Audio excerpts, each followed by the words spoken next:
Hi, everybody. Welcome. Let's have some, shall we say, fun today. A serious subject, really, but a story untold as yet.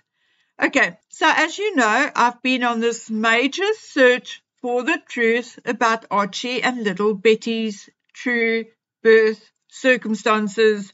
And like I told you all, there are as many stories as there are days in the year. And without proof of some kind, that is what it will remain. Stories. A number of people actually mentioned how frustrated I sounded not being able to distinguish between the truth and fiction. And that is true, very, very true. So in light of that, I'm indeed going to bring you story number 301. And I'll also tell you why I think that this could also, along with all the other stories, be true.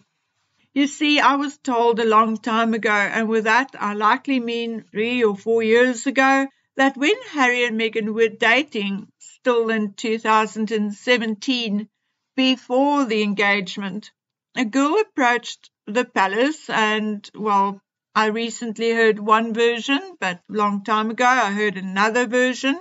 So there are two versions of the same story. The one is that the girl approached Buckingham Palace, Prince Charles and the Queen first. The second version was that she told Harry that she was pregnant. He tried to ignore it, tried to keep it from the Queen and his father, but after a few weeks a letter arrived at Buckingham Palace from a lawyer, and the secret was out.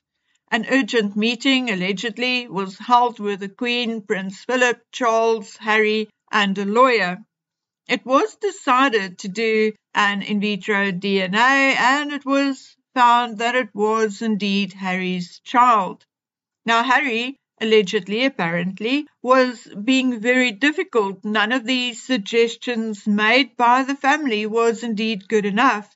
He did not want to let go of Meghan Markle, and he also did not want to be in a position where he never sees his child again. Eventually, the Queen suggested that Harry and Meghan get married as soon as possible and that they, him and Meghan, fall pregnant as soon as possible. Allegedly, Meghan knew, Meghan agreed to it, and found it a suitable arrangement as she was unable to have children. Apparently, Prince Philip was totally against such an arrangement, and he predicted that Meghan would be trouble and would likely hold this entire ruse over their heads and use it to blackmail them. Allegedly, apparently, according to this version of the story, that is why they used dolls and borrowed babies in the beginning, say maybe the first year or so, because the baby was indeed then given back to his mother, but apparently Harry does see him and the king pays his mother handsomely to keep the child in a proper manner and to ensure that he is properly educated. Allegedly, that is why we don't see Archie much, as he is in Britain with his mother most of the time.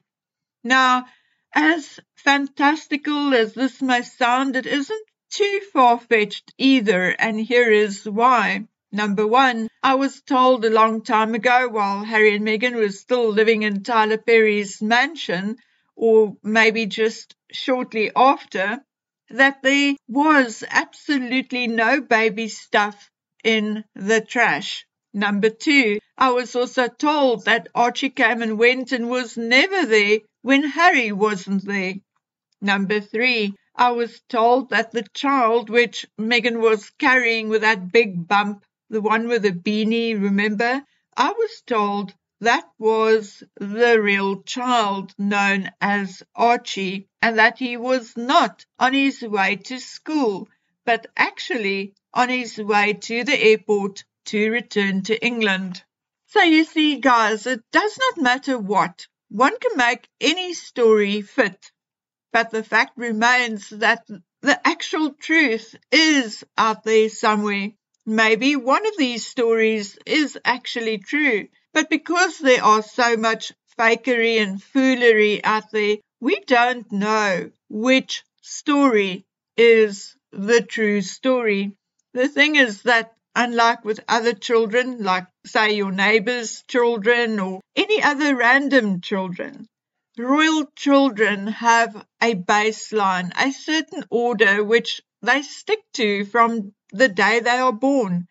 So because Harry and Meghan's children and their birth story does not fit the baseline or protocol for royal birth, we feel that something is not right, that something is out of whack. And indeed, something is wrong and out of whack. But no matter how much we speculate, we do not have that maybe one single piece of hard evidence to prove our theories. But again, it is not our responsibility to prove anything either.